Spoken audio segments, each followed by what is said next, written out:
সবাইকে বাতাস টিভিতে স্বাগতম। আজকের বিশেষ খবর নিয়ে এসে আমাদের সাথে থাকুন এবং সাবস্ক্রাইব করতে ভুলবেন না। চলুন শুরু করি। আমার প্রিয় বন্ধুরা, আমাদের মুসলিমদের ভিতরে এত ফেরকা কেন বাদে জানেন?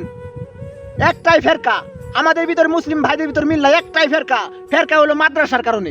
এই মাদ্রাসা তৈরি করার কারণে আমাদের মুসলিম ভাইদের কারোর সাথে মিল্লাই। দেখেন না কেন একজনের আলেমের কথা আরেকজনের সাথে মিলে না, কারণটা কি? এটার ভিতরে হলো ফেরকা হলো। এই ফেরকা তৈরি করছে কে জানেন?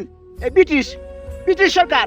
এই ব্রিটিশ সরকার মাদ্রাসা তৈরি করার কারণে এই আমাদের মুসলিম ভাইদের কাছে এত ঝামেলা। হাসা কথা বললি বাদে অনেকজনই বলবেন ভণ্ড। আমার কথা শুনেন, এই যে ইন্ডিয়াতে যে মাদ্রাসা তৈরি করতেছে, বড় মাদ্রাসা, আলিয়া মাদ্রাসা, এটা করার দরকার ছিল কি বলেন? ইন্ডিয়া কলকাতা খাজা মঈনুদ্দিন চিশতি রহমতুল্লাহ সেখানে আছে। সেখানে তার থেকে অনেক মুসলিম হয়েছে, লক্ষ লক্ষ মুসলিম হয়েছে।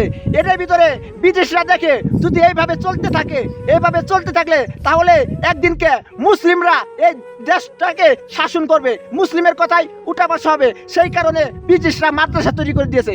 মাদ্রাসা তৈরি করে দিয়ে আমাদের মুসলিম ভাইদের সাথে দ্বন্দ্ব বাঁধাই দিয়েছে। মুসলিমরা মারামারি করুম, কাটাকাটি করুম, আর এই কোনটা ব্রিটিশরা দেশটাকে দখল করে তারপরে আমাদের উপরে অত্যাচার করব। এটা হলো ব্রিটিশের স্টাইল। আমরা অনেকেই মাদার ভোট আছি, ওইগুলো বিশ্বাস করি, ওইগুলো মানি, ওইগুলো মেনে চলি। সেই কারণে আমাদের মুসলিম ভাইদের এত